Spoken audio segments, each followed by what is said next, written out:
Assalamualaikum warahmatullahi wabarakatuh. Hadirin hadirat jemaah yang dirahmati Allah Subhanahu wa taala, marilah sama-sama kita buka pengajian kita dengan bacaan surah Al-Fatihah dengan niat bin barakah surah Al-Fatihah ini. Allah Subhanahu wa taala memberkati, merahmati dan juga meridai hidup kita di dunia dan juga di akhirat. Dan juga kita mohon Allah Subhanahu wa taala mengampuni dosa-dosa kita, baik yang besar maupun yang kecil, baik yang kita lakukan dengan sengaja ataupun dengan tidak sengaja. Dan juga kita mohon Allah Subhanahu wa taala menyucikan hati-hati kita, membersihkan segala niat-niat kita, khususnya dalam kita menuntut ilmu. Kita mohon Allah Subhanahu wa taala menggolongkan kita, ahli keluarga kita dan zuriat kita sentiasa bersama-sama dengan mereka yang berpegang teguh kepada kitab Allah, sunnah Rasulullah sallallahu alaihi wasallam, mengikuti jejak langkah para pewaris Nabi, yakni para ulama dan juga para awliya salihin, serta dijauhkan daripada fahaman-fahaman yang boleh merosakkan akidah, ibadah dan juga akhlak kita insya-Allah. أعوذ بالله من الشيطان الرجيم بسم الله الرحمن الرحيم الحمد لله رب العالمين والصلاة والسلام على أشرف الأنبياء والمرسلين سيدنا محمد وعلى آله وصحبه أجمعين إلى حضرة النبي المحمد المصطفى رسول الله صلى الله عليه وسلم وإلى آله وصحبه أجمعين رضي الله عنهم وإلى حضرة جميع الأنبياء والمرسلين عليهم الصلاة والسلام وإلى حضرة جميع الأولياء والعلماء والشهداء والصالحين وإلى حضرة جميع المؤمنين والمؤمنات والمسلمين والمسلمات الأحياء منهم والأموات وإلى حضرة والدنا وإلى حضرة مرشدي سيد الشيخ محمد طه السحيمي وإلى حضرة سيد الشيخ محمد خير الله السحيمي وإلى حضرة سيد الشيخ محمد فضل الله السحيمي وإلى حضرة سيد الشيخ الحبيب أحمد بن محمد بن سميت وإلى حضرة سيد الشيخ الحبيب عمر بن محمد بن سالم بن حفيظ وإلى حضرة سيد الشيخ دكتور سعد رزق قاوش ثم خصوصا إلى حضرة سيد الشيخ محمد بن عبد الله السحيمي رحمهم الله تعالى. الفاتحة.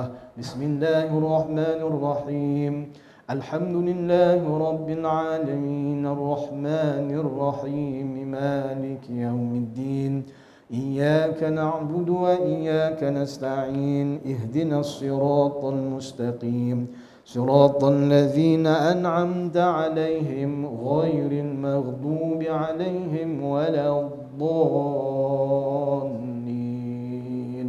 آمين. إن الحمد لله نحمده ونستعينه ونستغفره ونعوذ بالله من شرور أنفسنا ومن سيئات أعمالنا من يهده الله فلا مضل له ومن يضلل فلا هادي له. أشهد أن لا إله إلا الله وأشهد أن محمد رسول الله. أبو بكر الصديق عمر الفاروق عثمان بر الرحيم علي عدل الدين خلفاء رسول الله صلى الله عليه وسلم. اللهم صل على سيدنا محمد النبي الأمي وعلى آله وصحبه وسلم عدد ما علمت والزينة ما علمت وملء ما علمت. رب اشرح لي صدري ويسر لي أمري واحلل عقدة من لساني يفقه قولي.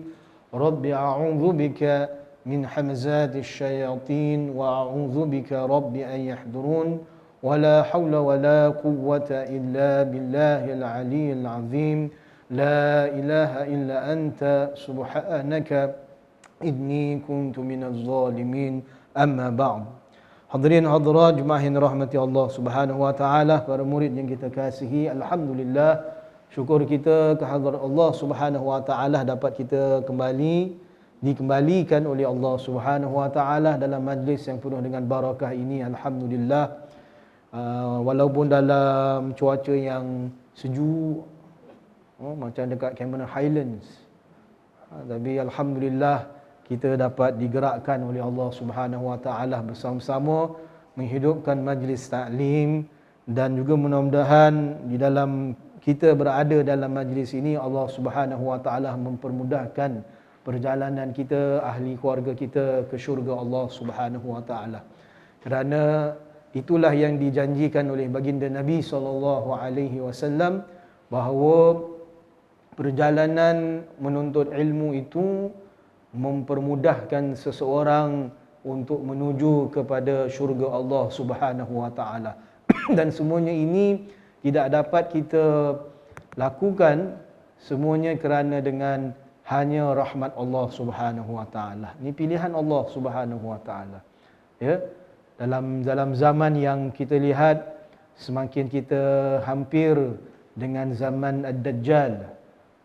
Dan zaman Ad-Dajjal ini adalah zaman yang penuh dengan penipuan, penuh dengan deceit, penuh dengan keindahan yang hanya dinampaknya keindahan di luaran saja, tetapi sebenarnya ia adalah hakikat satu keburukan yang teramat nyata. Kerana hanya orang yang Allah Subhanahu wa taala memberikan kecelikan mata rohaniahnya saja dapat melihat keburukan tersebut. Sebab tu baginda Nabi SAW menyebutkan, atau qala, lebih kurang maksud hadis tu bahawa hanya orang mukmin sahaja yang dapat melihat kafara di dahi Ad-Dajjal ni. Hanya orang mukmin. Nabi tak sebut orang Islam. Bukankah orang Islam tu orang beriman, Ustaz? Tak semua orang Islam orang yang beriman. Tapi orang yang beriman pastinya dia orang Islam, sebab tak ada jalan lain untuk mendapat iman, faith, iman yang berdasarkan kehendak Allah dan Rasul. Sebab orang kalau cakap faith ni, iman ni, siapa-siapa boleh cakap. Tak? Orang yang bukan Islam dia berkata, I'm a faithful person because I believe in God. Tapi macam mana engkau kenal Allah? Macam mana engkau sembah Allah? Macam mana engkau memperhambakan diri engkau pada Allah? Tidak mengikut kehendak Allah. So how can you call yourself a faithful person just because you say you believe in God?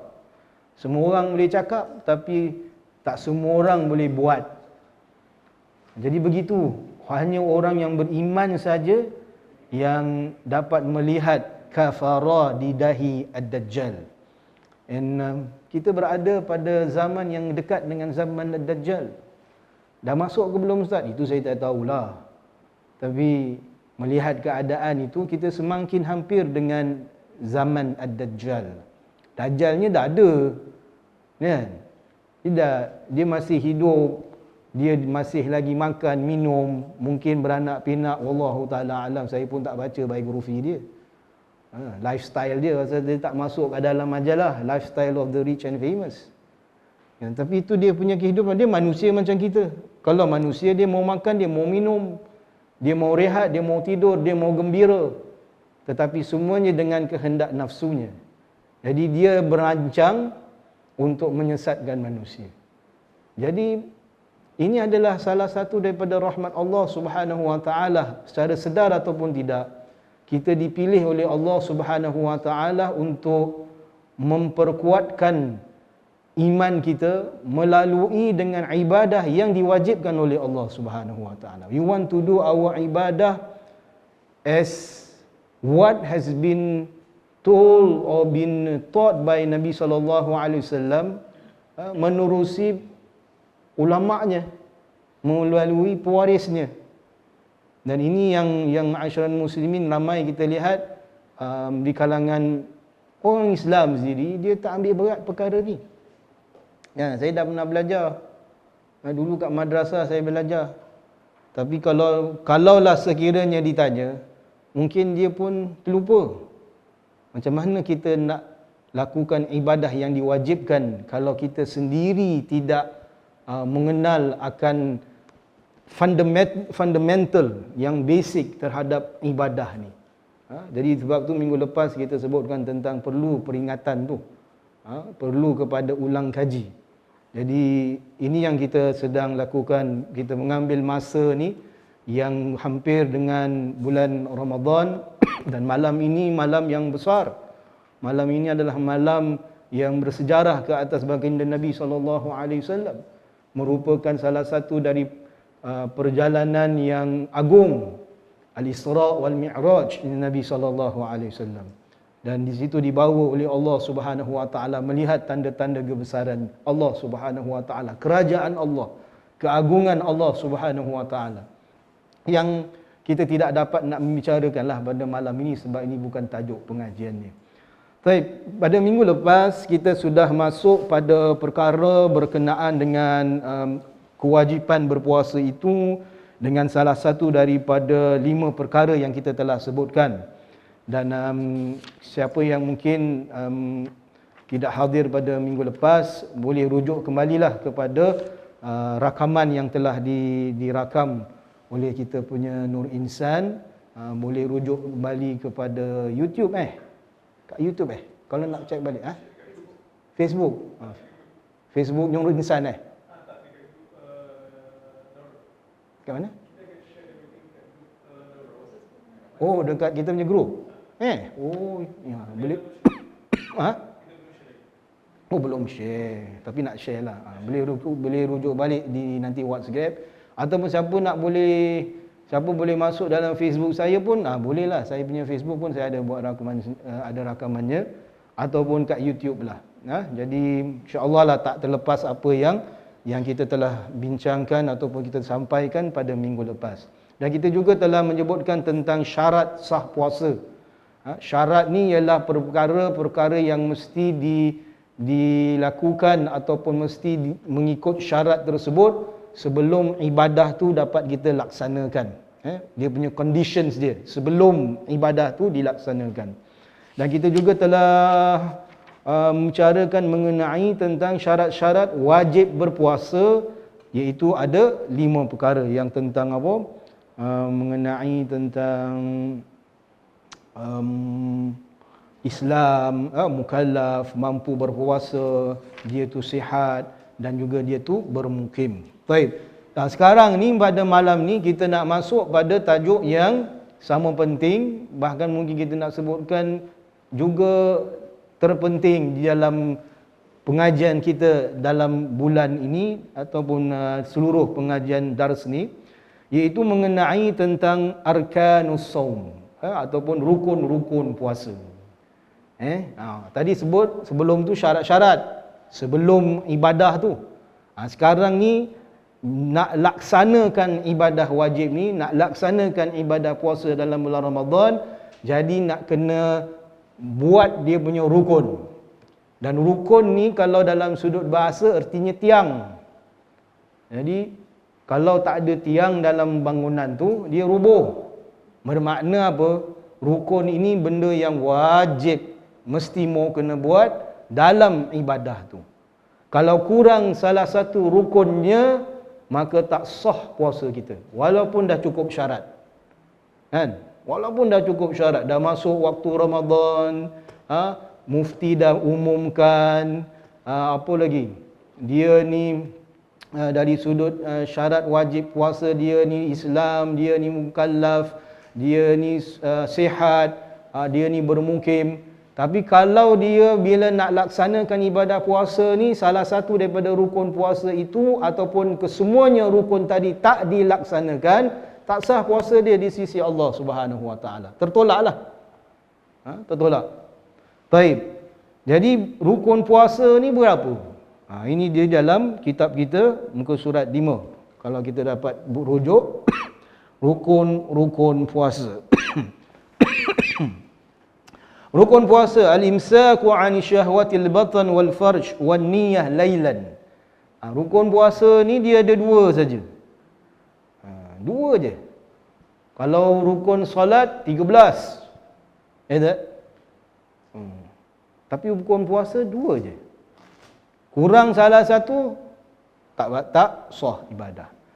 Jadi apakah rukun puasa tadi? Ia adalah yang pertama menahan diri daripada keinginan perut dan faraj. Dan yang kedua, berniat pada waktu malam. Ini dia je.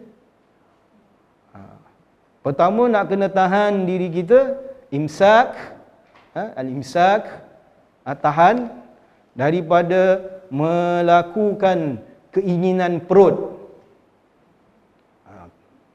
Apa perut nak? Makanlah.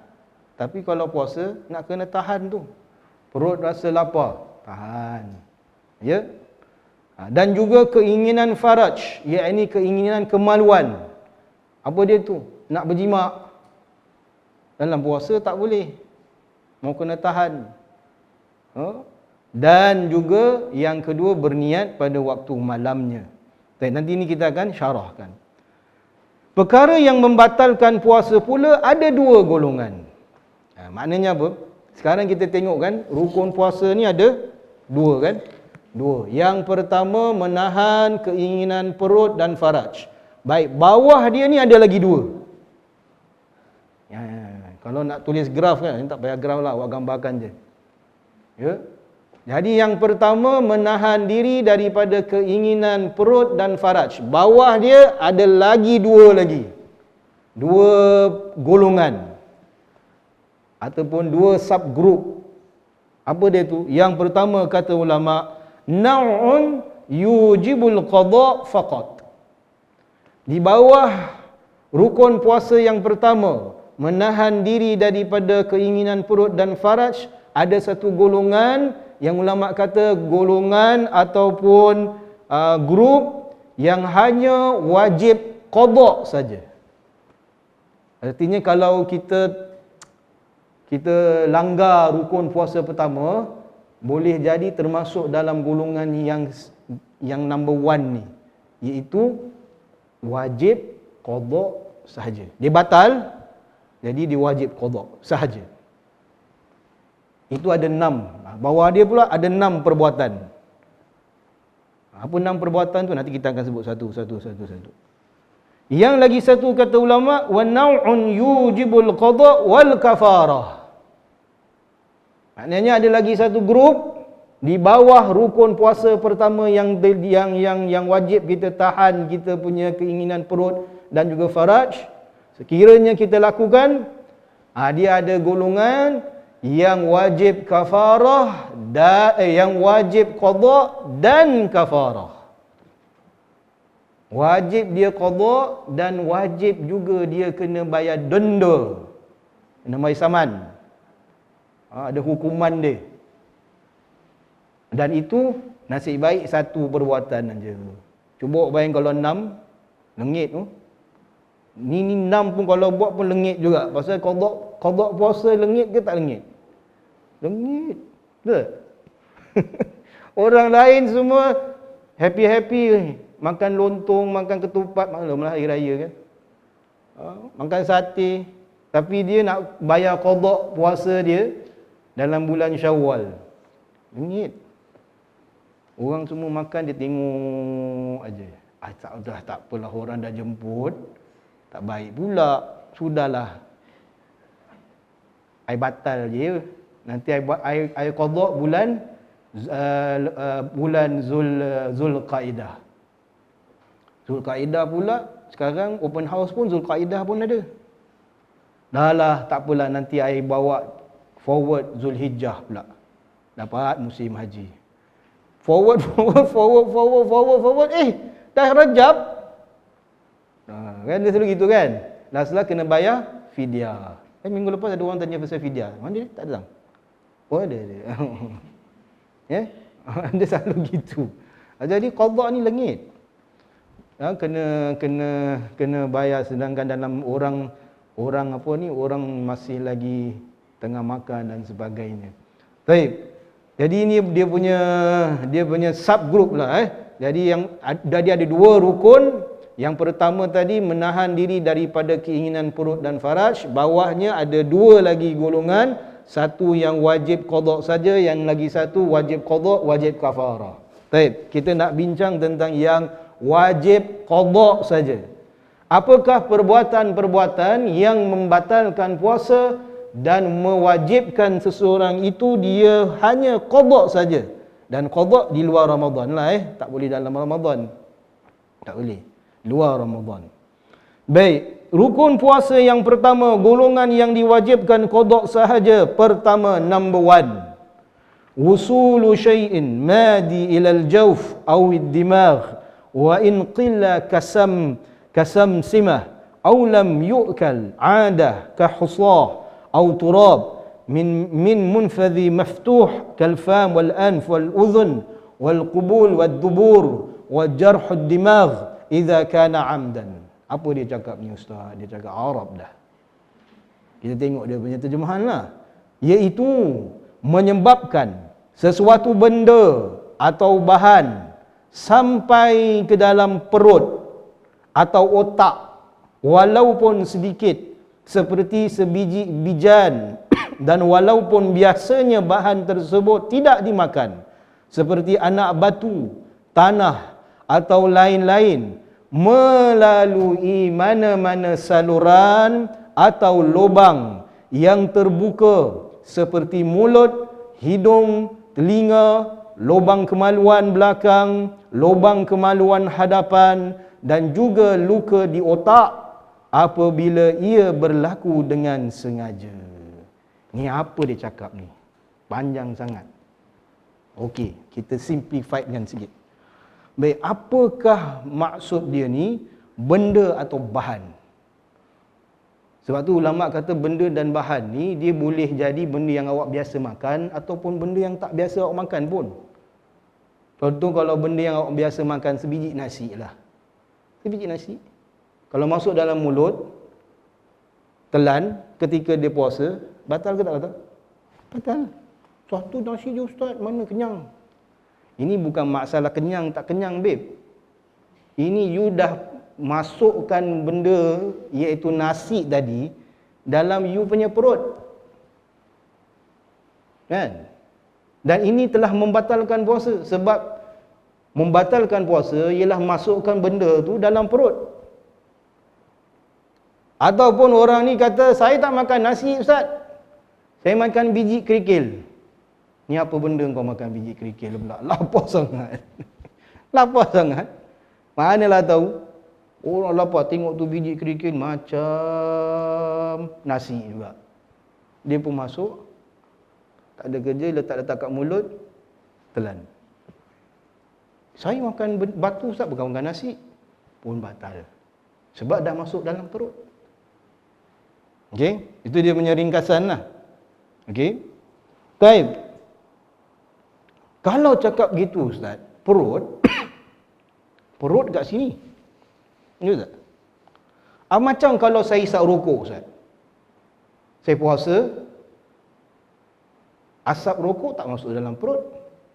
Maknanya boleh batalkan puasa ataupun tidak. Kalau ikut ustaz cakap tak batal. Sebab masuk dalam perut. Saya isap rokok tak masuk perut. Tapi masuk mana? Paru-paru je. Wah, ini orang dia mau cari jalan aja. Batal juga. Batal juga? Batal juga. Cakap perut. Sebab makna perut di sini dia bukan semata-mata perut yang dalam perut baru tu. Dia ada sempadan perut. Baik.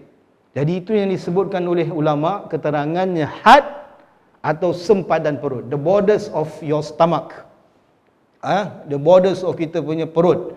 Ialah daripada tekak tempat keluarnya makhraj huruf ha.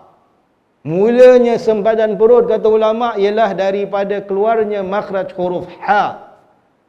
Mana keluar huruf makhraj ha? Betul-betul kat bawah lidah kita. Ha. Bukan ha. Ha kat sini kan? Nak kena betul-betul faham ni. Oh ha kat sini. Oh maknanya kalau boleh lah. Betul? Tengah puasa, yang ambil air sirap. Sejaknya. Rasa sirap kata kak. Tak belum masuk perut.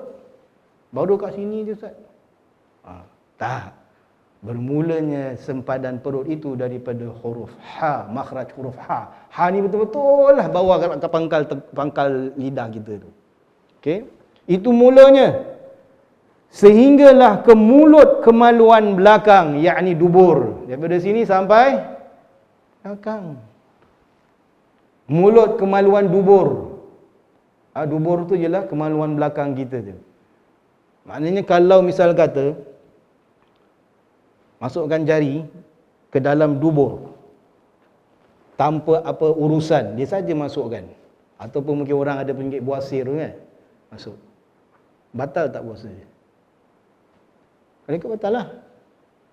Kerana dah masuk dalam sempadan perut. Sempadan perut bermula daripada makhraj huruf ha sampai ke dubur.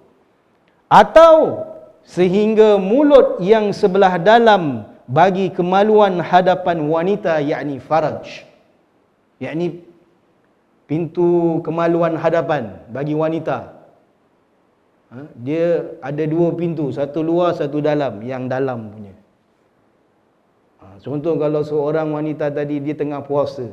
Dalam keadaan dia berpuasa, dia tengah cebok. Dia cebok. Dia pakai itu bidin tu kan. Sekali tu bidin extra high pressure. Termasuk. Dah termasuk dengan dibiarkan pula masuk. Tu dah tak sengaja. Tapi bila dah macam syok pula. Sampai masuk. Dengan sengaja. Dah sengaja ni. Batal tak puasa? Batal. Kerana dah masuk ke dalam sempadan perut. Bagi lelaki, kubul, yakni mulut zakar. Jadi kalau masukkan dalam mulut zakar tu, masukkan benda ketika dalam keadaan dia sedang berpuasa dalam bulan Ramadan, masukkan benda dalam. Batal. Kalau dilakukan sengaja. Jadi itu sempadan perut. Sebab tu orang isap rokok, batal. Kerana bila dia isap rokok, asap rokok tu selain keluar, dia pun masuk ke dalam. Dalam mana? Dalam paru-paru dia. Dan paru-paru itu dah masuk dalam sempadan perut ke belum? Dah. Nanti ada orang akan tanya, Ustaz macam mana inhaler? Itu nanti kita akan bincangkan, akan datang sekejap lagi. Baik. Jadi itu sempadan perut. Kemudian ulama menyebutkan tentang lubang. Lubang. Kan ada sebut kat alas tu kan, melalui mana-mana saluran atau lubang yang terbuka seperti mulut, hidung, telinga, lubang kemaluan belakang, lubang kemaluan dari hadapan dan juga luka di otak yang terus sampai ke sempadan perut atau otak. Yakni maknanya awak masuk ni benda, baik benda tu boleh makan ataupun tak makan, melalui lubang yang sedia terbuka. Nak masukkan benda, mesti masuk daripada lubang. Betul tak? Dalam badan kita ni, ni mesti masuk benda tu melalui lubang yang sedia terbuka, naturally open. Apa dia? Lubang yang terbuka, mulut. Mulut ni sedang sedia terbuka. Baik, bila masukkan benda dalam mulut, mulut ni ada saluran tak bagi perut? Ada lah. Sebab tu kita makan melalui mulut. Mana kita makan melalui telinga? Masukkan benda dalam mulut, nasi ke, sate ke, air ke apa, masuk, dia akan terus ke dalam saluran sehinggalah masuk ke sempadan perut. That is natural lah, biasa mulut. Hidung. Hidung pun lubang yang sedia terbuka. Ada tak melalui lubang hidung ni saluran pergi ke perut? Ada. Sebab tu kadang-kadang kalau kita ambil wuduk ataupun kita tersedak melalui hidung, rasakan dia punya apa? Air dia ke ataupun dia punya benda kat dalam kita punya tekak. Ataupun kadang-kadang bila kita apa yang kita makan, kita tersedak, dia terkeluar, dia tak keluar kat mulut tau, dia keluar kat hidung. Nasi kat hidung contohnya. Pasal ada saluran dia. Itu lubang hidung. Lubang telinga. Lubang tak? Lubang. Lubang susu. Kita punya inilah. Lubang susu kita. Lubang. Tapi ada tak masuk melalui perut? Ada tak? Lubang susu? Tak lah. Betul tak? Mana ada orang injek, kalau doktor injek kat situ, ada? Tak ada. Tapi itu lubang lah. Lubang kemaluan hadapan, kubul untuk lelaki, untuk wanita faraj. Lubang kemaluan belakang dubur ataupun lubang bekas luka yang tembus sampai kepada perut atau otak. Ada tak lubang luka? Ada. Lubang luka. Orang kadang-kadang maaf cakap ada satu penyakit kanser ke apa dia terpaksa buang dia punya sebahagian daripada dia punya apa? Usus. Di sini lubang. Ada dulu jemaah saya begitu. Allah yarhamhu. Dia dah meninggal pun. Jadi lubang. Nanti tu tempat keluarnya najis. Jadi dia boleh puasa tak? Tengok sekarang keadaan ni macam mana. Dia kenalah selalu letakkan ubat. Kalau tak letakkan ubat di tempat luka dia tu, boleh datangkan infection.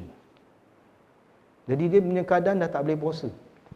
Sebab bila dia masukkan ubat tu dekat luka tu, dia mesti kena masukkan kat dalam.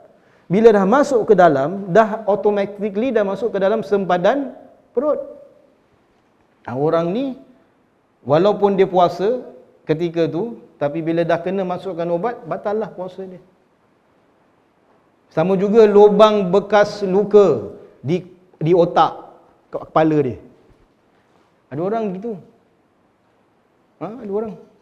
Contohnya ada satu, Allah Ta'ala, bukan jemaah saya lah, tapi satu jemaah biasa kat masjid. Mungkin tak tahu, dah tak jumpa dia lagi. Mungkin pun dah tak ada. Ketika tu pun dia dah berumur. Dia punya hidung dia pakai hidung palsu. Ada satu ketika saya nampak dia dekat tandas, dia nak cuci tangan dia, sekali dia buka hidung dia, terperanjat saya. Itu lopong. Saya baik saya tak first time kan nampak macam terperanjat sikit lah. Pasal dia angkat plastik tu, hidung tu. Habis ada yang kat bekas luka pun ada kat sini, lopong. Ni rare cases lah, tapi bukan tak ada. Jadi orang yang macam gini, bila dia berpuasa, dia puasa. Tapi bila dia kena letakkan ubat, sebab ubat tu benda yang boleh dimakan, ataupun benda yang sesuatu zat yang bila sudah sampai masuk ke dalam sempadan perut ataupun otak, batal puasa dia. Okey? Baik. Setakat ni ada soalan? Boleh faham tentang sempadan perut dan lubang yang terbuka? Okey, kita carry on Difahamkan daripada sini, jika dimasukkan sesuatu benda ke dalam lubang yang terbuka, tetapi tidak sampai kepada perut atau otak, maka tidaklah membatalkan puasa itu. Masukkan benda melalui lubang yang terbuka, tetapi dia tak sampai ke dalam sempadan perut, tak batal puasa dia.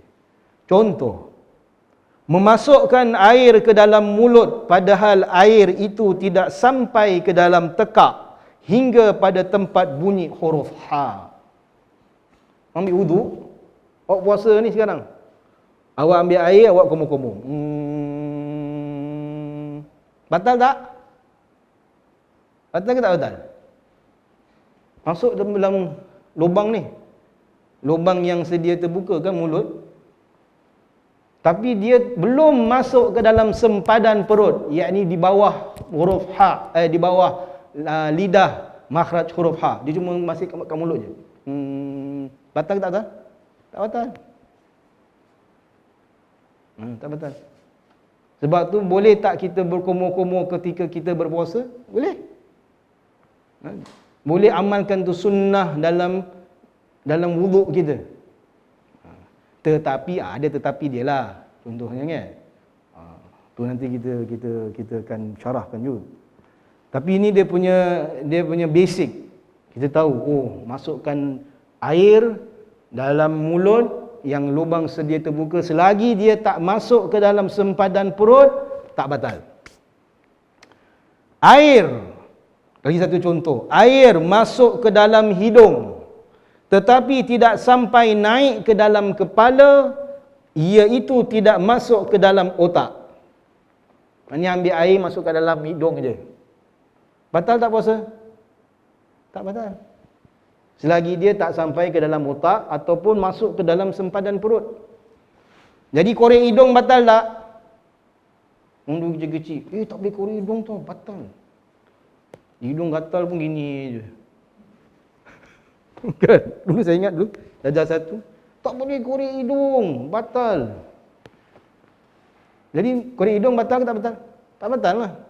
Walaupun awak masukkan awak punya jari. Jari ni benda ke dalam hidung. Takkan saya nak buat kan? Live nanti. Orang ambil. Tak batal. Tak batal. Lagi satu contoh, masukkan jari ke dalam hidung atau telinga. Ni. Memasukkan jari ke dalam hidung ataupun telinga, korek telinga. Ambil cotton bud. Korek sampai fana dia. Tahu fana? Terus lost in existence. Korek. Kau puasa kan? Puasa? Batal ni. Tak batal. Mana batal? Kenapa tak batal? Sebab walaupun masuk ke dalam lubang yang terbuka, dia tidak masuk kepada sempadan perut ataupun otak. Okey? Memasukkan air ke dalam lubang telinga. Yang apa cerita ustaz masukkan air dalam telinga? Ni ialah kalau manalah tahu. Ada contohnya macam mana dalam dulu kampung, tentang kampung, kadang-kadang ada lalat masuk ke, nyamuk masuk ke dalam telinga, semut masuk ke dalam telinga. Dulu pernah berlaku macam gitu. So, orang kampung dulu, kita pernah ingat kadang-kadang bila orang dia tak tidur kat dalam bilik dalam rumah kan, tidur kat ambin kat luar. Ambin kat luar ada semut kerengga. Anak kerengga masuk kat dalam telinga. Macam mana ni? Ambil air, kasih dia drown kat dalam, lepas tu keluarkan balik. Kasi dia lemas. Kau puasa kan? Batal puasa kau. Tak batal. Apa sebab tak batal? Semut dah masuk, air dah masuk, tetapi air dan semut itu tidak masuk sehinggalah ke dalam sempadan perut ataupun sempadan otak. Lagipun kalau hidung, dia tak ada saluran yang pergi ke perut. Mana ada? Telinga, saya cakap hidung ke telinga? Sorry, telinga. Telinga mana ada saluran pergi perut? Tak ada.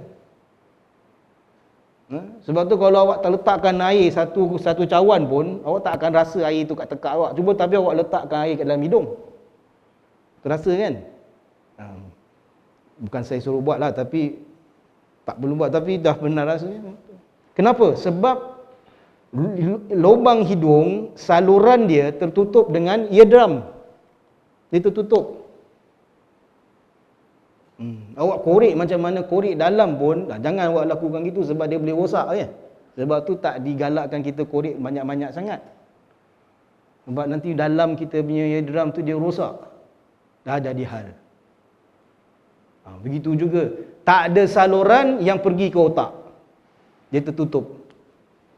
Kerana telinga kita ni, awak tengok Allah Ta'ala jadikan, Masya Allah, Subhanallah, dia macam radar, macam dish, satellite dish gitu. Kerana tujuan dia ialah untuk tarik sound wave, ombak suara. Bukan air, bukan makanan. Dia tarikkan tu ombak suara.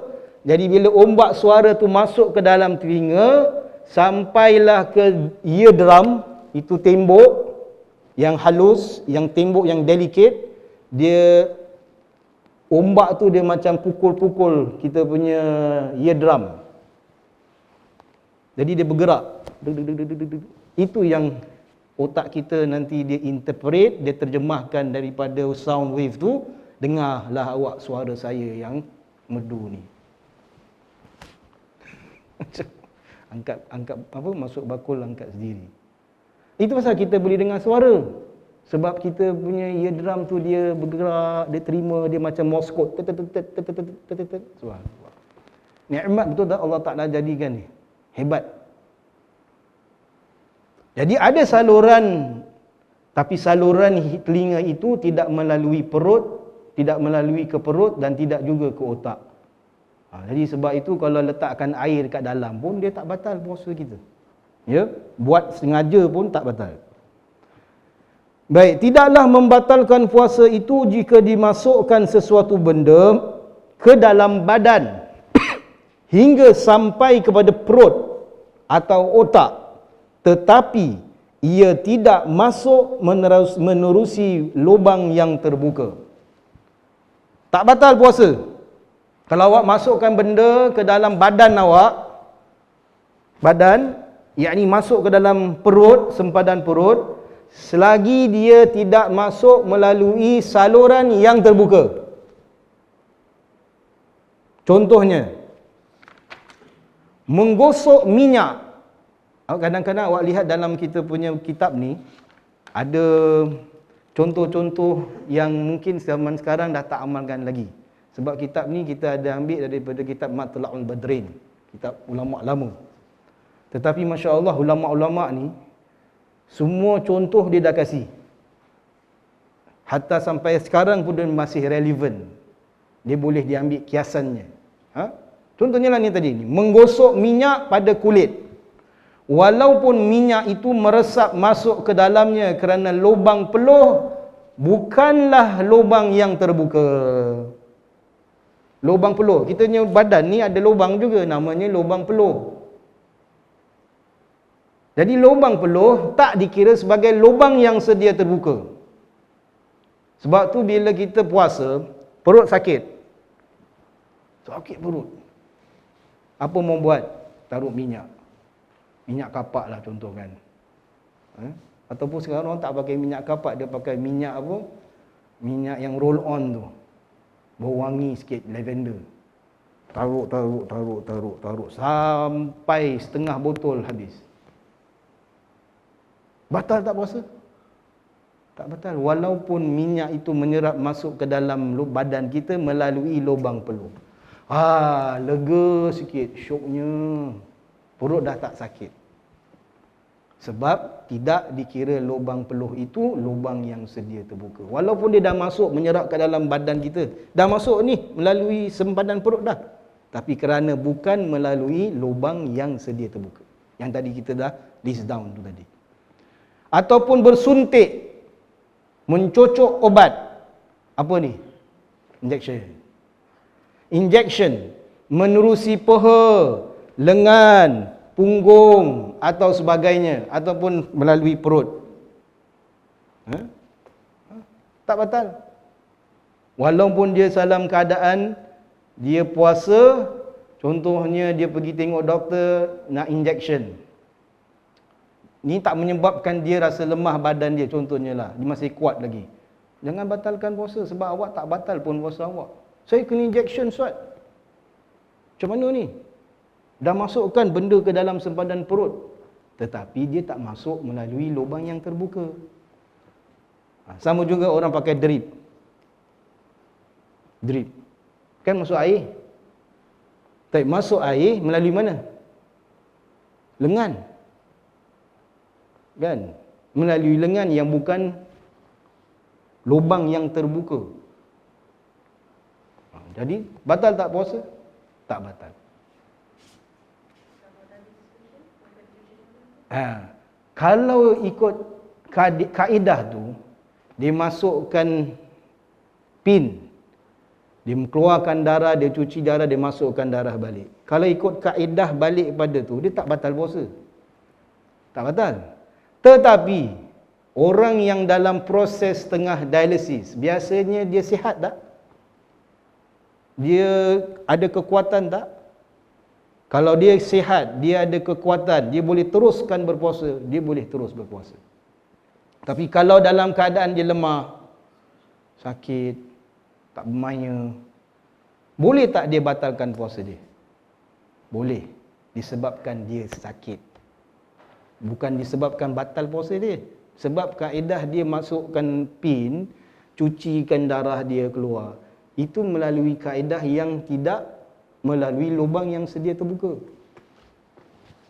Dia masuk kat dalam, dia keluar balik, dia cuci. Cuci, dia masuk dalam.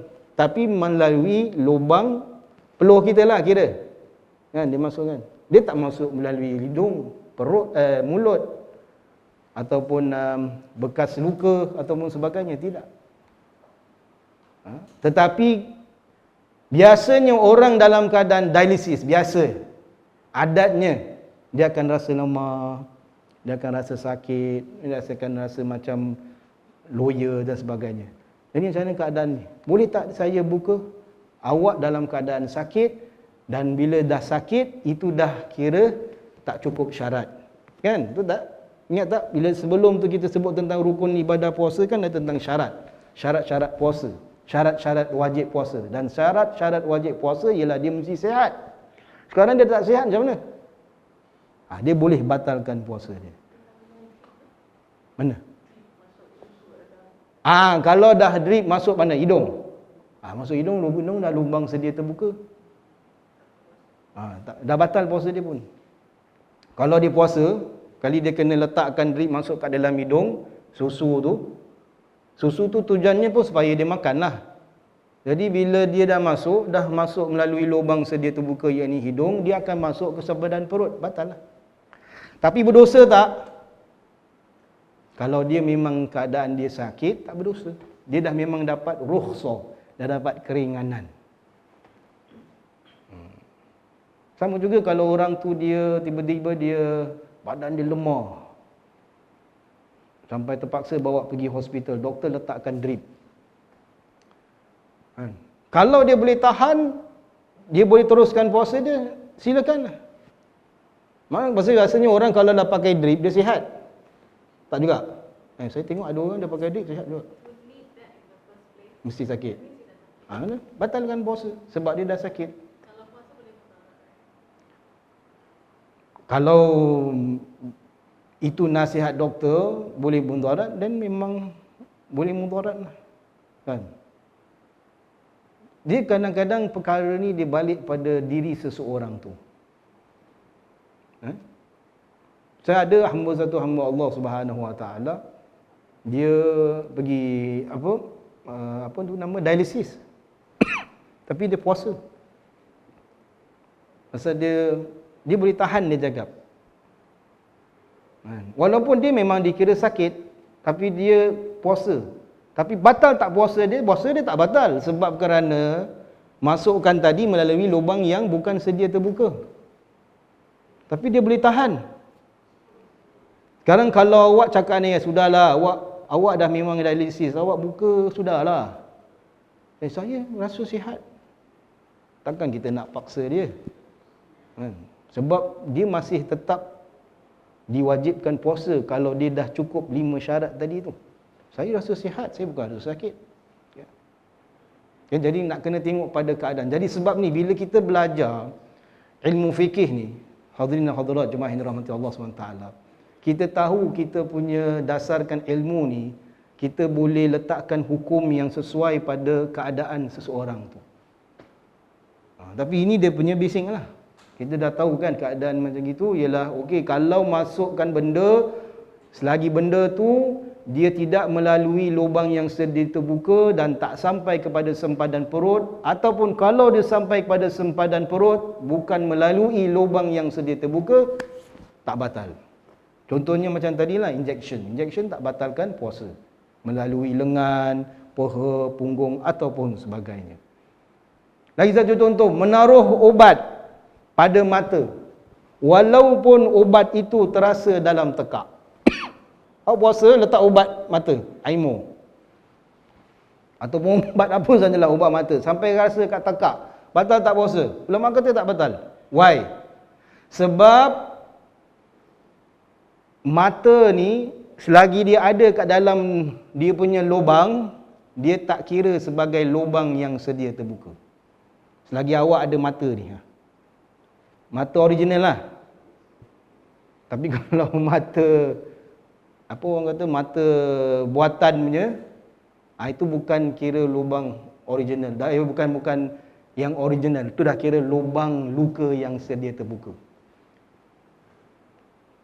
Ada orang kanser, mudah-mudahan Allah Ta'ala jauhkan kita daripada kanser dan seterusnya pada zuriat kita. Amin. Dan kalau kita ada pun, Allah Ta'ala berikan kita kesembuhan yang sepenuhnya, insya-Allah. Amin. Jadi kalau selagi dua mata, biji mata ni ada kat dalam lubang dia, letakkan ubat mata, walaupun ubat mata itu terasa kat dalam tekak, tidak membatalkan puasa. Kerana ia bukan masuk melalui lubang yang sedia terbuka.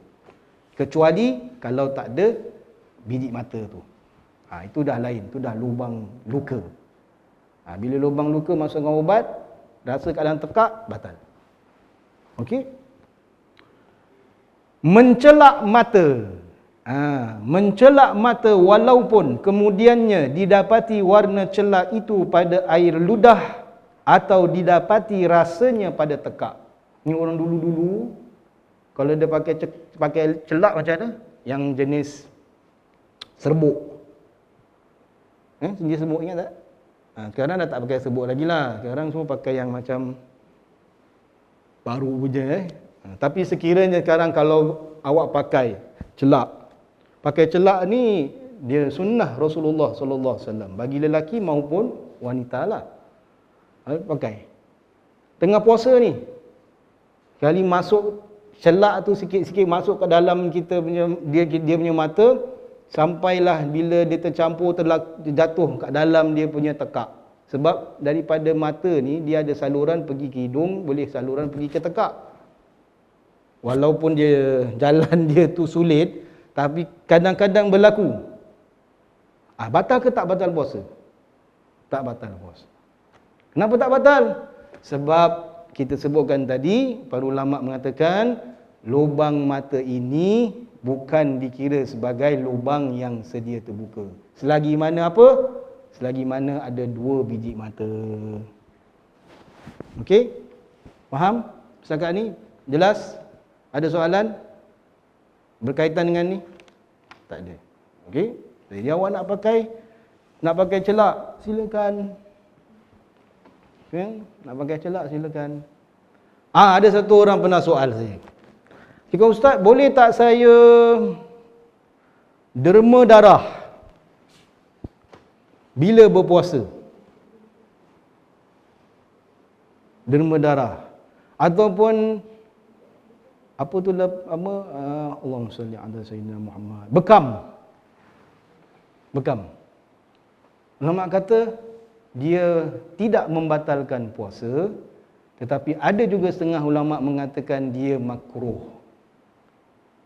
Ada ulama kata harus. Harus tu kenapa? Sebab bila awak keluarkan darah, awak tak masukkan darah. Tak, awak keluarkan darah.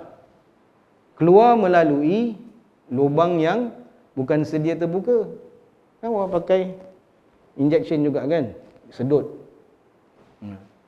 Tetapi ada ulama mengatakan makruh. Kenapa? Sebab dia jadi makruh kalau awak ni derma darah ataupun awak bekam menyebabkan awak nanti menjadi mabuk ataupun lemah. Ini yang memakruhkannya. Dia tak batal, tapi dia memakruhkan. Sebab biasanya kalau orang tu dah rasa lemah, orang tu dah rasa macam mabuk-mabuk, nanti dia ambil tu sebab untuk dia batalkan puasa dia. Ni puasa wajib, bukan puasa sunat. Kenapa kau tak nak bekam waktu malam? Banyak-banyak kau bekam waktu siang. Kan? You can choose timing what? Why of all timing you want to choose in the morning or in the afternoon? Nak bekam malam. Lepas tarawih ke atau cabut tarawih ke, pergi Johor bekam. Dah, boleh. Ataupun derma darah voluntarily. Hari ni kita perlu darah A+. Sila pergi ke Yishun CC. Siapa pergi dapat $5 voucher NTUC. Wah, ni bagus. Saya boleh simpan untuk hari raya punya barang pasar. Dia pun pergi. Tak batal. Tapi dia tahu keadaan dia tu, kalau dia buat, dia akan rasa mabuk. Biasanya ada orang gitu kan, bila dia keluarkan darah banyak sangat. Alamak, dah sakit dah. I terpaksa buka. Apa pasal mau tu buat macam gitu? Kalau awak dah tahu, nak derma darah bukan tak boleh, bagus. Tapi banyak-banyak hari, banyak-banyak bulan, buatlah bulan lain, jangan bulan Ramadan. Kan? Melainkan kain kalau di emergency tu kita tak boleh nak cakap apa, dah memang keadaan emergency kan. So sebab tu ulama mengatakan makruh kalau kita mengeluarkan darah tanpa sebab munasabah yang kuat. Habis ada ulama kata harus juga. Jadi kita tengok keadaan kita sekarang. Baik. Batallah puasa jika disebabkan makan dan minum. Batallah. Apa pasal batal? Sebab masukkan benda ke dalam lubang yang sedia terbuka, yakni mulut, dan masuklah sampai ke dalam sempadan perut. Itu dia punya reason. Sama juga dengan minum. Batallah puasa jika disebabkan menyedut tembakau hidung. Ini 50-an istilah ni. Tembakau hidung. Siapa pernah dengar tembakau hidung? Ada? Ini obat. Ini obat apa? Untuk obat orang ada resdung, sinus. Sekarang dah tak pakai lagi dah. Tapi saya ingat dulu, zaman saya kecil-kecil, arwah nyai saya ni, dia beli dekat Gelang. Kat Gelang, pasal Gelang dulu ada tembakau hidung. Saya kecil-kecil dah isap rokok. Bukan isap rokok ni lah. Bukan isap rokok Marlboro. Ni. Punyalah sakit. Betul, pedih. Siapa pernah isap ni? Dia punya asap dia punya tebal. Jadi bila kita isap tu, nanti saya ingat nyai saya juga, sedot. Mazuki, sedot. Sedot dah ni, sedot. Tapi dia punya asap bila keluar kat hidung, innalillahi wa inna ilaihi raji'un. Dah lah kecil. Mula tu saya ingat darjah 1 gitu tau, kindergarten. Dah panas satu. Dia punya panas, dia punya pedih, berai-rai mata saya. Itu macam seksa. Tapi tak baik juga. Sama juga. Sama juga sekali je. Lepas tu nyai saya suruh pakai, saya tak nak, tak mau. Saya cabut. Saya lari. Ni tembakau hidung. Batal puasa. Apa sebab? Sebab dah masuk. Dia pasti akan masuk ke dalam sempadan perut, yakni dia akan masuk ke dalam kita punya tekak. Rasa kat tekak tu. Semua rasa. Panas, pedih. Batal puasa. Batallah puasa jika disebabkan memasukkan suatu benda ke dalam lubang kemaluan hadapan atau belakang. Masukkan benda. Apa benda tu? Ubatlah contohnya. Ubat letak kat dalam faraj. Ataupun diletak kat buasir, dia punya dubur. Orang yang ada penyakit buasir contohnya. Orang penyakit buasir ni apa? Satu penyakit yang menyebabkan isi dalam dubur tu terkeluar. Betul tak? Terkeluar.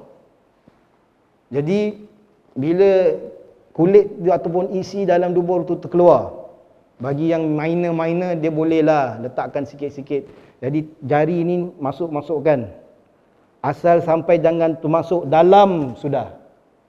Sebab bila dah masuk dalam, kata ulama, kita punya jari ni 1/3 daripada jari kita kalau dia termasuk, dia bukan termasuk, dimasukkan. Kalau nak masukkan kulit tu, isi tu kan, batal lah. Batal. Habis tapi ustaz, berdosa tak? Kalau awak dah memang penyakit bawasir, tak berdosa lah. Dia dah memang sakit kan. Jadi carilah jalan untuk mengubat penyakit ni. Ada orang pergi surgery dan sebagainya. Satu kita yang belum dapat penyakit buasir, dan mudah-mudahan dijauhkanlah daripada penyakit buasir ni. Kita punya makan mau kena jaga. Banyak makan fiber, banyak minum air. Air putih lah, bukan air root beer. Bukan air bukan air soda minum air putih. Supaya apa, kita punya najis ni dia tak keras. Dan kita pun tak sangat meneran. Sebab itu yang di antara sebabnya boleh jadi penyakit puasir. Okey. Jadi memasukkan obat ke dalam memasukkan suatu benda ke dalam lubang kemaluan hadapan atau belakang. Memasukkan obat ke dalam lubang luka yang tembus sampai ke dalam perut atau otak. Yang tu saya berikan contoh awal-awal tadi tu. Kat perut taruh obat, otak taruh obat. Dia dah macam gitu, dah masukkan benda ke dalam sempadan perut ataupun otak, batal. Tapi dalam keadaan macam gini sekarang orang ni dia nak puasa ustaz, tapi sekarang macam gini dah batal lah, tak boleh puasa. Macam mana? Memang dah macam gitu tak boleh lah. Dan apa dia punya jalan keluar? Fidyah. Jadi dah memang tak boleh puasa lagi. Sampai mati pun dia dah tak boleh puasa sebab dah ada luka kat sini. Orang yang ada, maaf cakap, dia ada tu penyakit, na'udzubillah, Allah Ta'ala jauhkan. Dia dah tak boleh kontrol dia punya bowels pun. Dan dia dah tak boleh puasa sebab dia kena senantiasa selalu letakkan ubat. Jadi macam mana? Dia dah dalam satu keadaan yang dia adalah uzur, dah tak boleh puasa lagi, jadi dia hanya perlu bayar fidyah saja. Bayar fidyah. Nanti dah habis bulan puasa nanti, akhir-akhirnya ataupun nak bayar zakat, bayar fidyah sini. Gitu. Wallahu ta'ala alam. Jadi itu keadaan dia. Batallah puasa jika disebabkan memasukkan hujung jari ke dalam lubang kemaluan hadapan atau belakang sehingga jari termasuk lebih daripada sempadan yang wajib dimasukkan ketika beristinja. Ini ulama kasih contoh bila beristinja, cebok. Baik, bagi lelaki tak ada hal. Betul tak? Kalau dia kubul dia, zakar dia bersihkan gitu je. Dubur, yang tadi kita dah kasihkan contoh, jangan masukkan jari sampai ke dalam 1/3. Bagi kaum wanita, bila dia cebok, dia istinja, pastikan supaya jangan masukkan jari sehinggalah ke dalam faraj yang nombor 2 kat dalam tu. Sebab kalau dia dah masukkan ke dalam, maaf saya sejuk, kalau gitu dia dah masuk, walaupun satu jari ni, 1/3 jari dia masuk dalam, dah kira batal. Jadi cuci depan je lah. Dan jangan sampaikan air itu masuk ke dalam lubang farajnya yang nombor 2 tu, dan dalam pintu yang di dalam tu. Okey? Baik, ada soalan setakat ni? Baik, apa macam mana pula masalah inhaler? Ada orang sebut, saya dengar ustaz kata, satu ustazah kata inhaler ni tak batal. Baik, sebenarnya dia batal. Bil ijma' batal. Kalau ada ulama kata ataupun ada ustaz kata tak batal, kita mau tengok daripada mana dia dengar ni. Daripada mana dia dapat ni. Sebab apa dia batal? Baik. Kita dah faham tentang dia punya basic fundamentals itu. Bila sebutkan tentang ubat inhaler. Ubat inhaler ni digunakan bila? Kalau orang ada asthma attack. Asma ni berkaitan dengan paru-paru. Kan kita kasih contoh tadi tentang hisap rokok kan. Baik. Inhaler ni dia punya pendapat yang mengatakan tak batal. Dia cakap bila awak spray inhaler, dia keluar, dia jadi angin. Betul ke jadi angin? Dia tak jadi angin. Dia jadi water droplets. Spray kan? Awak rasa apa air dia? Tak, itu air, itu kan benda. Obat. Ada benda, ada zat. Kalau awak spray, awak tengah sakit ni, asma ni. Kita cakap pasal orang yang tengah sakit. Dia tengah puasa. Dia spray, obat tu masuk ke dalam mulut, lubang yang sedia terbuka. Sampai ke dalam sempadan perut. Yakni pada paru-paru dia. Apa yang masuk? Obat. Dan dia bukan jadi angin, dia bukan jadi gas. Dia adalah air yang spray, water droplets. Itu yang masuk ke dalam kita punya paru-paru dan dia rasa lega. Itu yang membatalkan puasa. Sebab dah masuk benda melalui lubang yang sedia terbuka sampai ke dalam sempadan perut. Tapi sekarang soalannya pula, berdosa ataupun tidak? Kalau awak sakit dan memang kena asthma attack, dah sakit ke belum? Dah sakit. Kalau dah sakit, awak dah tak memenuhi syarat wajib berpuasa. Jadi bila awak dalam keadaan kena asthma attack, jalan keluar nak selamatkan diri ialah dengan pakai inhaler. Buat saja. Sebab dia tak berdosa. Yang berdosa ialah apabila orang suka-suka pakai inhaler. Dia macam jadi ketagih tau. Sekejap pakai, sekejap pakai. Itu yang boleh membatalkan puasa dalam keadaan dia sengaja dan itu berdosa. Oh, saya dengar ustaz tu kata tak batal. Tak ada, dia batal. Bukan ustaz sengaja je, pasal sebab kerana dia memang batal kerana itu adalah benda. Obat tu pun benda. Kan obat tu zat. Dan dia bukan gas. Beza gas dengan water droplets, spray tu, besar dia punya perbezaan. Kalau oksigen, dia semata-mata angin. Gas lah. Tak batal. Kan? Tapi sekarang orang yang pakai asma tu, dia pakai yang tu, itu ada ubat ke tak ada? Ada ubat. Bukan tak ada ubat. Ubat itulah yang membatalkan puasa. Sekarang kalau saya puasa, saya tak batal puasa saya walaupun saya ambil angin sebanyak-banyaknya. Sebab ni semua gas, angin. Angin tak membatalkan puasa. Tapi yang membatalkan puasa bila dalam air, walaupun dia dah halus, seolah-olah awak macam, saya tak nampak pun tu air kan mengalir, tak, ini spray. Tapi kalau awak letakkan ubat tu kat tangan awak, dia jadi air. Betul tak? Inhaler tu kan, betul? Kan dia ada ubat kat dalam. Sama juga orang isap rokok.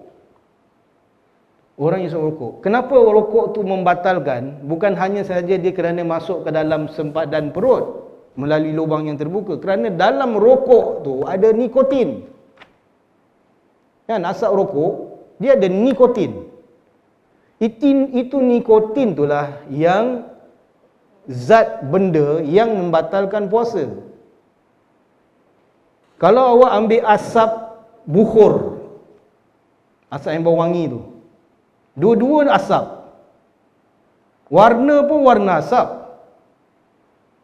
Tetapi kenapa kalau dalam puasa awak isap, awak bau bukhur sampai kat tekak pun, ulama kata tak batal.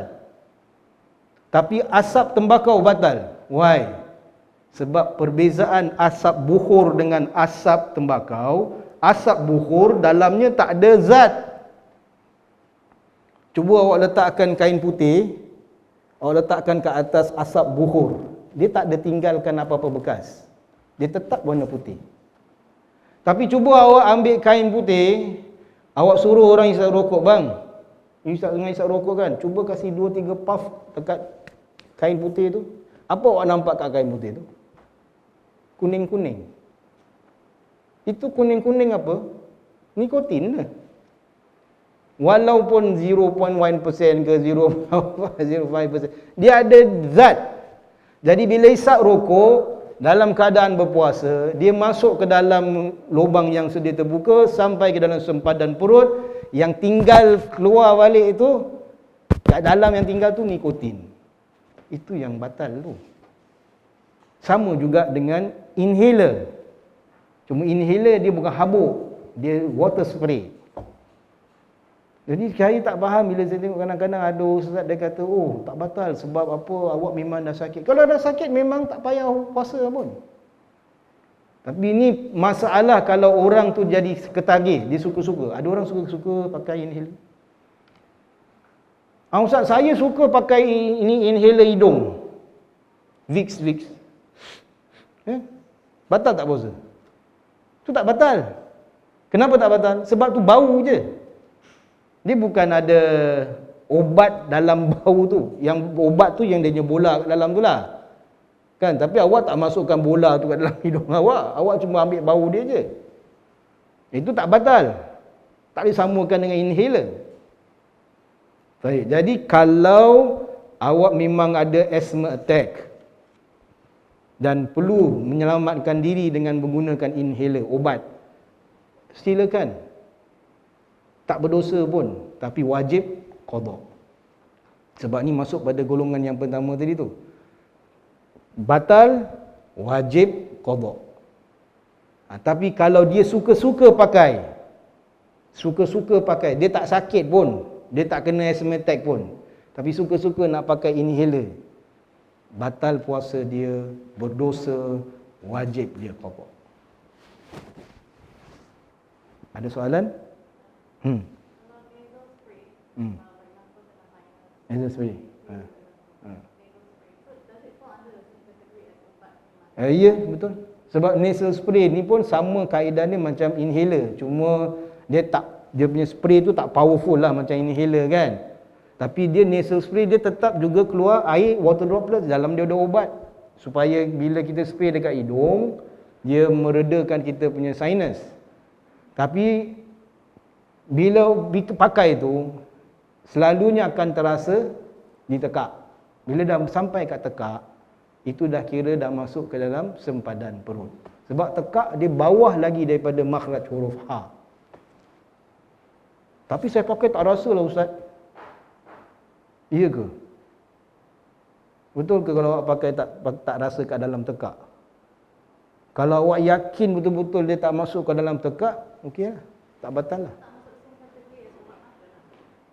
Tak, sebab ubat mata perbezaan dia bila masuk ke dalam mata, mata bukan kira lubang yang sedia terbuka. Tapi hidung memang lubang sedia terbuka. Kan? Okey. Ada soalan setakat ni? Nanti kita nak masuk pula dalam hal mandi. Tadi sebelum ni semua dah cakap pasal dia punya penerangan tentang lubang sedia terbuka, sempadan perut dan contoh-contohnya lah. Sekarang ni ulama ni bila dia tulis kitab ni, yang saya ambil daripada kitab Mantul Badrain kebanyakannya dalam bab ni, dia terangkan pula tentang masalah mandi. Puasa Ramadan dalam keadaan dia mandi. Saya ambil satulah dia punya paragraf. Tidaklah membatalkan puasa itu dengan sebab mandi walaupun air meresap masuk ke dalam badan menerusi kulit sampai kulit jadi krepot. Mandi kulit sampai krepot, tak batal puasa dia. Tak batal. Bahkan tidak makruh orang yang berpuasa itu mandi. Boleh. Harus dia mandi. Ataupun apatah lagi kalau dia mandi wajib ataupun dia mandi sunnah. Boleh orang berpuasa itu mandi. Meminyakkan kepalanya ataupun bercelak, tak makruh hukumnya. Nabi Muhammad SAW pernah membuat demikian pada siang hari ketika baginda sedang berpuasa, sebagaimana yang diriwayatkan oleh Imam Bukhari dan lain-lainnya. Yakni Rasulullah SAW senantiasa mendandan diri dia. Walaupun dalam keadaan berpuasa, Nabi wangi, Nabi mandi, Nabi pakai minyak rambut. Nabi SAW, kalau kita belajar dalam kitab Syama'il Tirmizi, Nabi tak pernah tinggalkan 3 benda dalam poket Nabi. Selalu ada. Apa dia? Minyak wangi, siwak, cermin dan sikat rambut. Selalu ada kat dalam poket Nabi. Minyak wangi. Minyak wangi Nabi semua grade bagus-bagus. Yang paling bagus pernah dibelikan oleh Ummul Mukminin Aisyah radhiyallahu taala anha yang datang daripada negeri jauh. Kira macam import punya lah. Nabi ada. Nanti Ummul Mukminin Aisyah dia simpan. Itu untuk hari-hari ataupun waktu-waktu yang tertentu. Hari raya ataupun sebagainya. Dia ada. Nabi ada lagi tu minyak atas yang wangi, yang mahal. Nabi kalau tak pakai minyak wangi pun mahal juga. Macam Nabi punya peluh tu dah wangi. Nabi punya peluh tu minyak atar tau. Ada seorang wanita jariah, seorang wanita hamba. Dia selalu nanti bila kalau dah habis minyak wangi dia, nanti dia bawa dia punya botol minyak wangi, dia tunggu Nabi SAW tidur waktu tengah hari di Masjid Nabawi. Nabi SAW kalau tidur waktu tengah hari, Nabi tidur dekat Masjid Nabi, dekat Raudah. Nabi tidur, kalau awak masuk dalam Raudah, dia betul-betul dekat dengan makam Rasulullah, ada antara dua tiang pertama. Tapi dalam Raudah tau. Saya tak tahu kalau kaum muslimah boleh masuk dalam daerah itulah. Tu tempat tu Nabi nanti tidur. Nabinya Qailullah, tidur tengah hari. Nanti sahabat ni dia nanti nampak Nabi tidur kan, nanti Nabi datang dekat. Dia tengok Nabi ada peluh je, nanti dia ambil dia punya botol, dia letakkan. Nabi tengah tidur. Nabi tidur bukan Nabi tak tahu pun, dia buat. Nabi biarkan je. Sebab Rasulullah SAW kalau tidur, Nabi tetap boleh nampak apa yang berlaku kat luar. Itu mukjizat Rasulullah SAW. Mata tutup, tapi Nabi nampak apa awak buat. Jadi bila sahabat tu buat, nanti dia masukkan minyak wangi, beluh Nabi dalam botol, dan dia kata inilah minyak wangi yang paling wangi. Jadi Rasulullah kalau tak pakai minyak wangi pun Nabi wangi. Tapi Nabi nak tunjuk pada kita, ia adalah sunnahnya Rasulullah SAW senantiasa berwangi. Sebab tu ada kata ulama', walaupun dalam keadaan puasa, janganlah busuk-busuk, janganlah masam-masam, mandilah. Mandi, pakai minyak wangi. Walaupun ada juga ulama' dalam mazhab Syafi'i mengatakan makruh kalau lepas tengah hari, lepas zuhur. Tapi ada juga ulama' kata berdasarkan pada hadis ni Rasulullah sentiasa wangi. Wangi celak, pakai minyak rambut. Sebab itulah orang Islam ni senantiasa luaran dia mesti cantik, dalaman dia mesti lagi-lagi cantik. Kerana ini membawa image Islam tu sendiri. Kan? Ada orang lelaki punya minyak wangi kuatlah. Perempuan tahu dia pakai minyak wangi, tapi janganlah kuat-kuat sangat. Manis-manis, asalkan dapat hilangkan bau badan je. Tapi jangan pakai minyak wangi yang apa, artinya jangan. Di sini ada ulama kata haram, ada ulama kata juga makruh, yakni sengaja memakai minyak wangi dengan niat untuk menarik perhatian kaum lelaki. Ataupun minyak wangi tu boleh awak masuk bilik je, satu bilik bau minyak wangi awak je. Dia kan ada jenis-jenis minyak wangi kan. Boleh pakai ke tak boleh pakai? Sebab dia sunnah Rasulullah SAW. Malaikat suka bau wangi.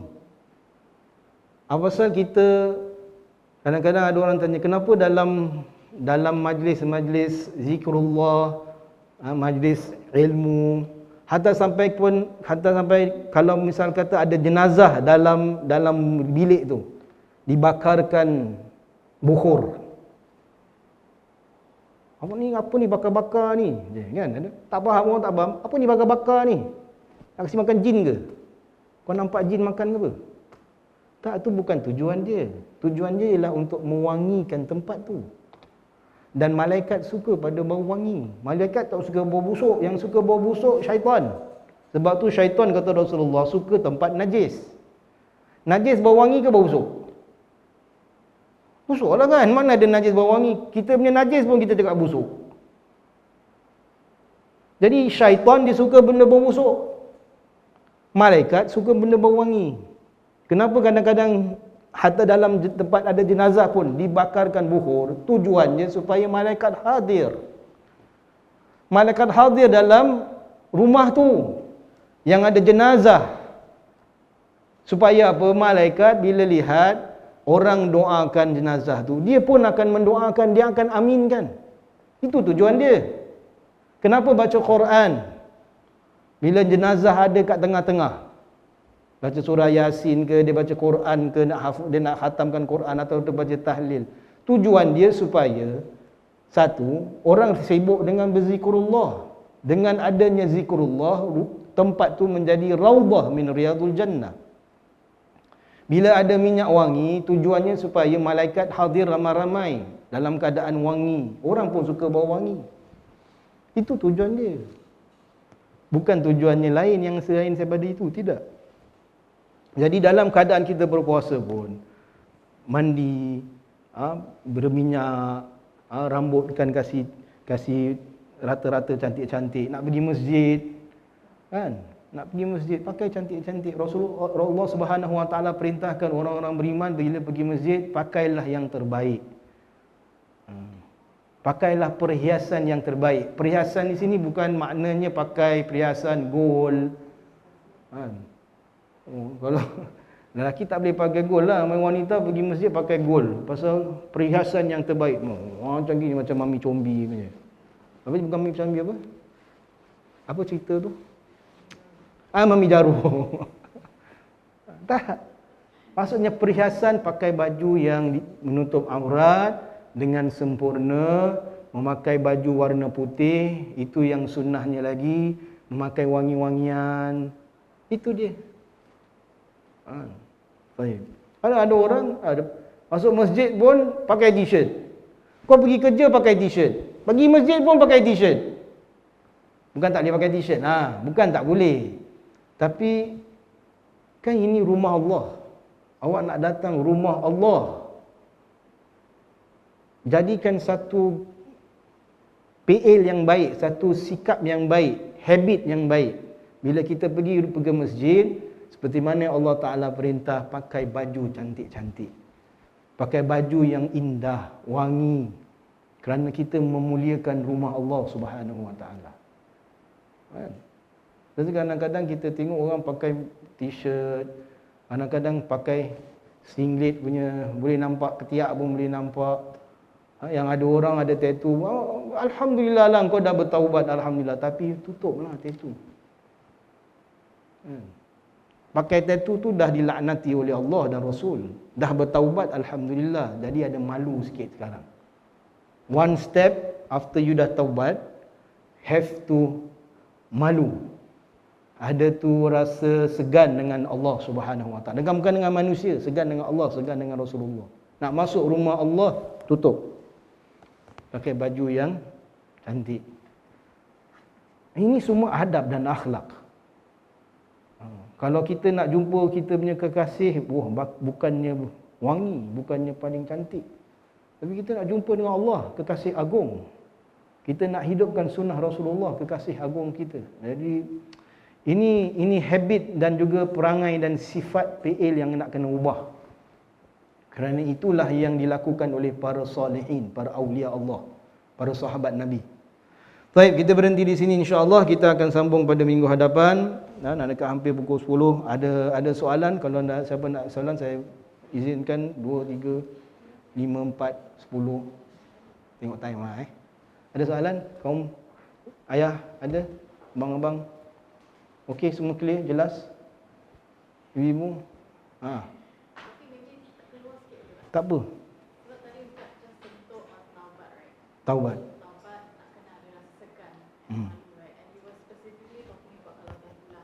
Tapi kalau let's say dosa tu tangible and it's not visible to the eye, and then kita tahu logical, how do you also masukkan that feeling of segan and malu?